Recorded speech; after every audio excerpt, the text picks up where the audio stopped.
नमस्कार जय जगन्नाथ समस्त को आशा करुच्ची समस्ते भलरे थिबो। तुम मानकर एक होमगार्ड एक इंपोर्टाट नोटिस टी आसी पहुंची। इंपोर्टाट नोटिस टी होची अनुगुल जिल्लार होमगार्ड लिखित परीक्षार नोटिस। ए नोटिस रे लिखा जाइछि जे जो पिला माने होमगार्ड पई अप्लाई करिथिले अनुगुल जिल्लार होमगार्ड पई अप्लाई करिथिले सेमानकर आसंता अगस्त मास 10 तारिख दिन एक लिखित परीक्षा हेबाकु जाउअछि एवं ए जो लिखित परीक्षा हबो एटा सकाळ 11 घटिका 12 घटिका भितर हबो एवं अनुगुल सहर 4 गोटी स्थान रे हबो।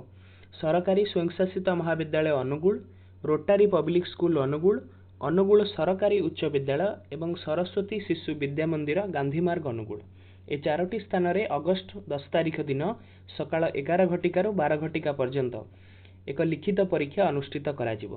तमर जो वैकेंसी थिला सेटा होची 141 कोटी पदवी पई तमर लिखित परीक्षा करा जिवो।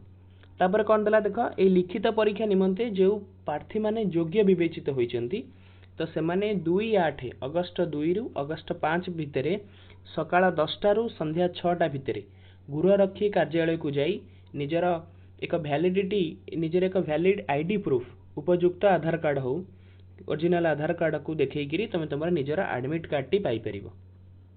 लिखित परीक्षा रे प्रश्न गुड़िक ओडिया भाषा और साधारण ज्ञान उपरे आधारित रहिबो। तो लिखित परीक्षा तमर जो हबो सेट तमर ओडिया भाषा और साधारण ज्ञान उपर रहिबो। पंचम श्रेणी भित्तिक प्रश्न रहिबो। पंचम श्रेणी चतुर्थ पंचम तो आर लेवल ही क्वेश्चन टी को क्वेश्चन आसीबो। तो लिखित परीक्षा तमर जो हबो एथिरे कोनोसी नेगेटिव मार्क रहिबो नाही। लिखा जाइछि एठी लिखित परीक्षा रे कोनोसी नकारात्मक मार्किंग हेबो नाही। लिखित परीक्षा तमर जो फास्ट हबो 5टी एसे पड़िबो रचना पड़िबो तादुर तुमको गोटिए रचना 100 शब्द रे गोटिए रचना लिखिबा को पड़िबो।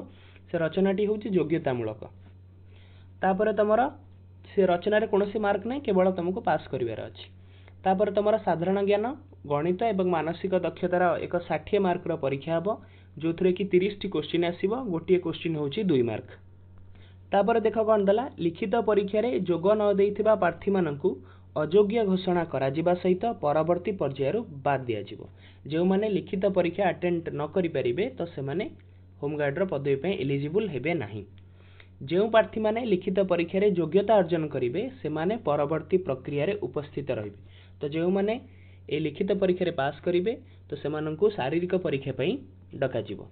तमर जो गृहरक्षी पदवी जो 3943 पिला जो सिलेक्ट हिचंदी जो माने कि लिखित परीक्षा देई परिवे तो सेमानकर तालिका मध्य संलग्न करागला।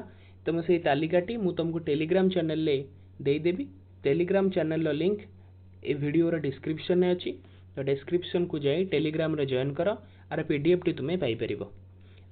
आ जो हमें अनुगुल जिल्ला रो जीके भी जो माने देखिबा को चाहूछ आ नेक्स्ट वीडियो रे हमें अनुगुल जिल्ला रो जीके टी को अपलोड करिवा। तो निहाती भाव रे चैनल को सब्सक्राइब करि नियो एवं वीडियो मध्य आसिले संग संग देखि नबो। जदि कि आगो वीडियो भल लगी थाए तल निहाती लाइक करिवो शेयर करिवो एवं सबु संग को शेयर करिवो जेहेतु एटा एक बहुत बड़ा इंपोर्टेंट नोटिस। तो आशा करछि समस्त को वीडियो टी भल लगी थिबो। रहउछि जय जगन्नाथ।